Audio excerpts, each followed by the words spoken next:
Hello दोस्तों, आज देखेंगे 12th क्लास फिजिक्स में वेव ऑप्टिक्स, जिसमें देखेंगे तरंगग्राह। ठीक है, वेव फ्रंट होता क्या है जी, इसके बारे में समझेंगे अपन। तो देखिए, प्रकाश के तरंग के सिद्धांत के अनुसार प्रकाश के स्रोत से निकलने वाले प्रकाश तरंगे समागी माध्यम से ईथर से चारों ओर फैल जाती है। प्रकाश किसके द्वारा फैलती है बोलेगा तो ईथर के द्वारा फैलती है, किस चारों ओर। ठीक है, ईथर के कण कंपन करने लगते हैं। किसी क्षण पर प्रकाश स्रोत में से समान दूरियां पर स्थित ईथर के सभी कण समान काल सेम फेस में होते हैं। तब इसकी परिभाषा कैसे दे सकते हैं जी, किसी क्षण विशेष पर माध्यम की वह सतह जिस पर स्थिति सभी कण समान काल से कंपन करते हों। मतलब ये देखिए, बोलने का मतलब है कि यहाँ पे कोई भी एक कण है, ये तीनों इस समान काल से कंपन कर रहे हैं, तो इसी को क्या बोलते हैं, तरंगग्राह कहलाती है। किसी क्षण, परिभाषा लिख लेते हैं इसका,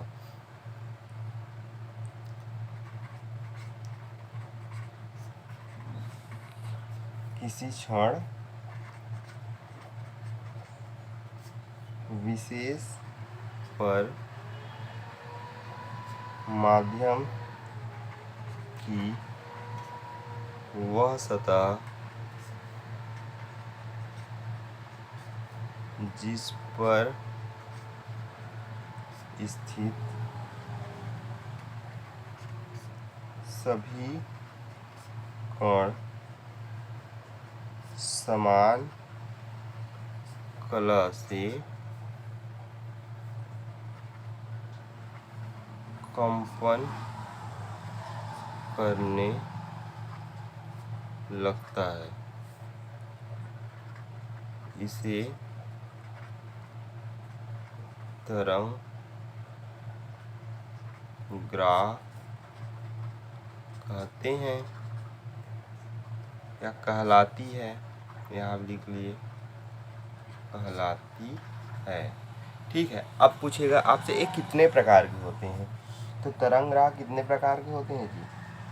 जैसे कि इस डायग्राम को एक बार पहले समझ लेते हैं, फिर प्रकारों को भी समझ लेंगे। देखिए, जैसे जैसे तरंग आगे बढ़ती जाती है, तरंगग्राह भी आगे बढ़ती जाती है। अब मान लीजिए यहाँ से ऐसे तरंग आ रही है, तो तरंगग्राह आगे बढ़ रही है ना, तो तरंग भी आगे बढ़ती जाती है। तरंग के लंबवत खींची गई रेखाएं प्रकाश किरणें को प्रदर्शित करती है।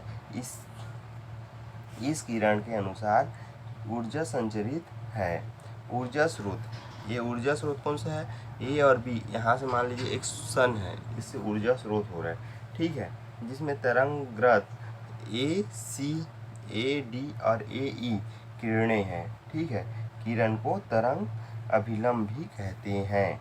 तरंग टाइप्स ऑफ वेव फ्रंट, अब यहाँ पे देखेंगे टाइप्स ऑफ वेव फ्रंट के बारे में। तो पहला कौन सा टाइप होता है जी, गोलाकार। ठीक है, तरंगग्राह। दूसरा होता है वृत्तीय,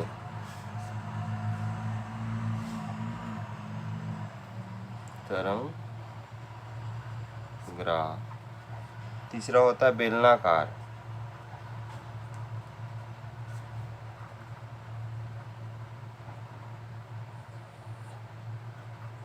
तरंगग्राह। और चौथा होता है समतल,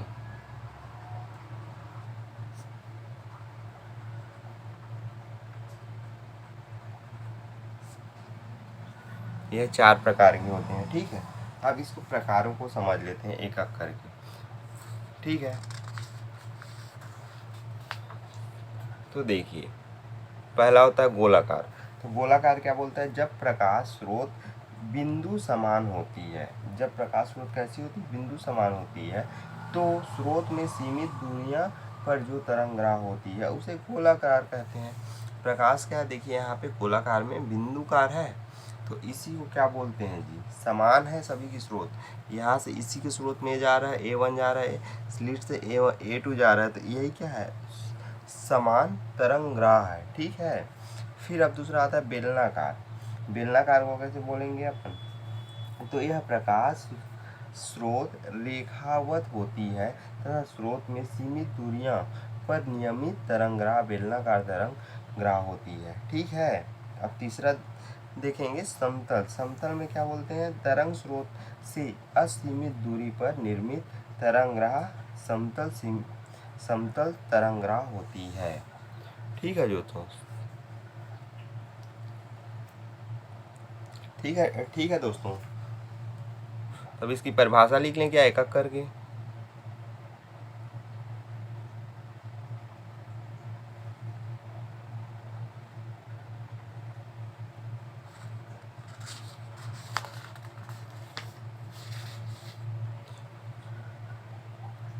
देखिए, तो पहला लिखते हैं अपन गोलाकार।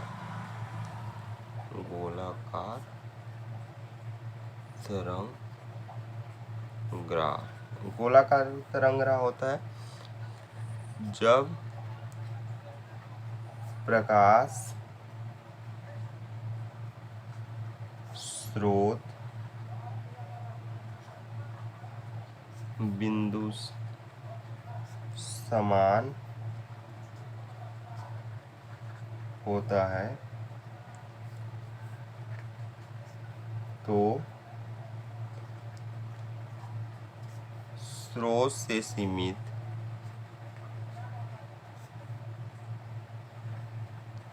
दूरी पर जो तरंगग्राह बनता है उसे गोलाकार तरंगग्राह कहते हैं।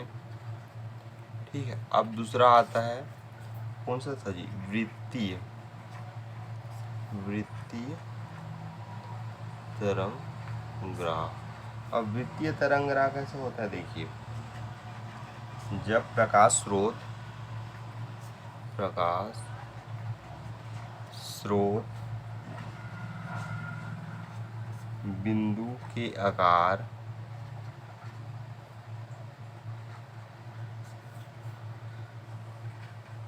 का होता है तथा तरंग एक समतल में चलती है तो स्रोत से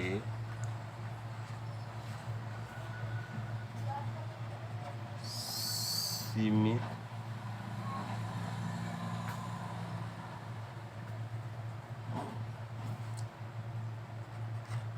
दूरी पर जो तरंगग्राह बनता है उसे वृत्तीय तरंगग्राह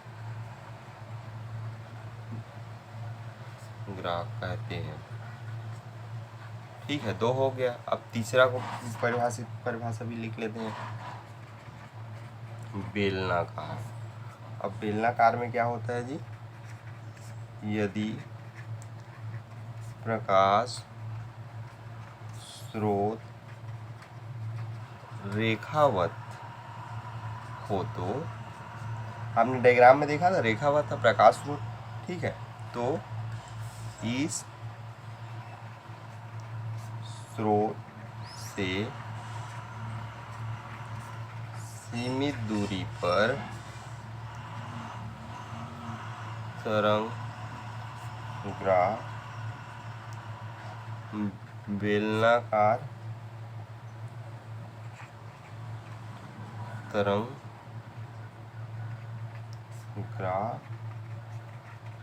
होता है। और चौथा होता है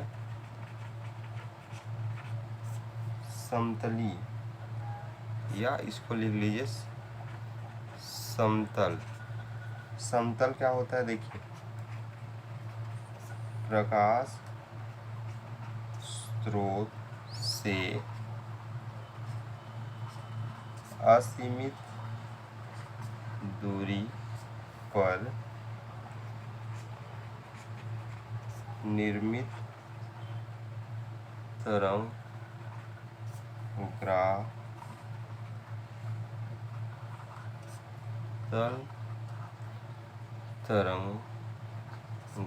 है। देखिए क्या बोल रहा है, प्रकाश स्रोत में असीमित दूरी पर निर्मित तरंगग्राह को समतल तरंगग्राह कहते हैं। ठीक है जी दोस्तों।